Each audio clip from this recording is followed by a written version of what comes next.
Delhi police encounter पर सवाल उठने लगे हैं। एनकाउंटर में पुलिस की गोली से मारे गए मनोज वशिष्ठ की पत्नी प्रियंका वशिष्ठ ने एनकाउंटर को फर्जी बताया है। प्रियंका का कहना है कि मनोज की हत्या की गई है, उसके जिस्म में मारपीट के निशान हैं। परिवार के विरोध के बाद मनोज वशिष्ठ का पोस्टमार्टम कल तक के लिए टल गया है। परिवार ये भी मांग कर रहा है कि डॉक्टर्स का पैनल पोस्टमार्टम करे। कल दिल्ली के राजेंद्र नगर में पुलिस मुठभेड़ में मनोज को मार गिराया गया था।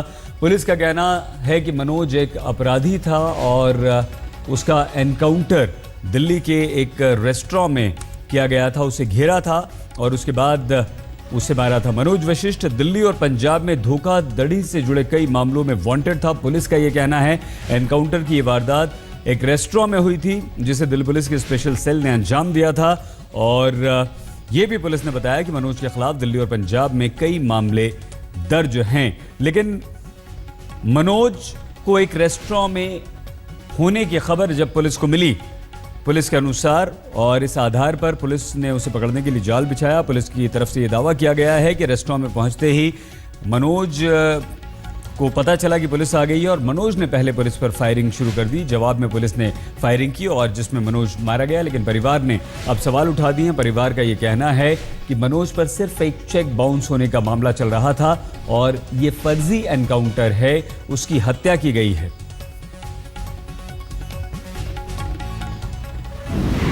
हमारे संवाददाता राम किंकर सिंह ने मनोज की पत्नी प्रियंका से बातचीत की है दिल्ली पुलिस पर, जिन्होंने गंभीर आरोप लगाए हैं।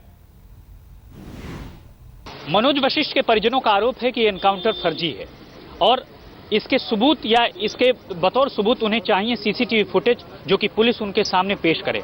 हमारे साथ उनकी पत्नी मौजूद हैं। आमतौर पे एक शख्स जो कि इलाके में ऐसा माना जाता है कि वो गरीब लड़कियों की शादी कराता है और गरीब लोगों की मदद करता है, उसके साथ इस तरह का व्यवहार कि दिल्ली पुलिस ने उसको इस तरह से मारा, ऐसा आप लोगों का आरोप है। ऐसा क्यों हो सकता है कि एक शख्स जिसकी छवि पूरे इलाके में ऐसी हो, उसको दिल्ली पुलिस की स्पेशल सेल ऐसा कर सकती है? क्यों कर सकती है, ये आप बताएं। स्पेशल सेल पे तो हमेशा ही आरोप लगते ही आए हैं कि वो इस तरीके का काम करते हैं। अगर नहीं लगते तो फिर वो राठी ऐसे क्यों मरता जैसे वो मरा था? मैं इस केस की बात कर रहा हूं कि आखिर इस केस में क्यों ऐसा किया गया उनके साथ? पैसों के लिए। किस तरह के पैसों की? उन्होंने 29 अप्रैल को भी उनको रोका था यहाँ पर एयरपोर्ट से आते टाइम, और उस टाइम भी वो लोग 60,000 रुपए लेकर गए थे।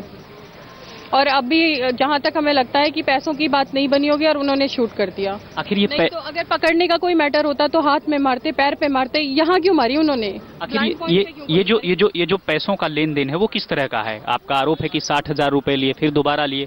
किसी स्पेसिफिक, किसी विशेष केस की बात है ये? नहीं, वो केस उन्होंने नहीं बताया था। सिर्फ उन्होंने कहा कि हम स्पेशल सेल से हैं और आपके खिलाफ केस हैं। तो इन्होंने पूछा कौन से केस, फिर उसने कुछ नहीं बोला। तो इन्होंने पैसे वैसे की बात हुई और पैसे लेके वो हमारे पीछे तक परी चौक तक आया और पैसे लेके फिर वो वापस गया, जबकि यूपी में जाने का उनका मतलब ही नहीं होता। वो फिर भी परी चौक तक गया और वहां से पैसे लेकर आया। फिर हम लोग ने पटियाला हाउस में लगाया कि ऐसे ऐसे स्पेशल सेल ने हमको ऐसे ऐसे ट्रेस किया है और ये सारी चीजें हैं। अगर हमारे खिलाफ उनके पास कोई FIR है या कंप्लेंट है तो हमें बताया जाए, उसको हम सेटल करेंगे। तो उनके यहाँ से जवाब आया कि हमारे पास कोई कंप्लेंट और कोई FIR नहीं। फिर अब ये फर्जी एनकाउंटर क्यों किया, क्यों हत्या की उसकी?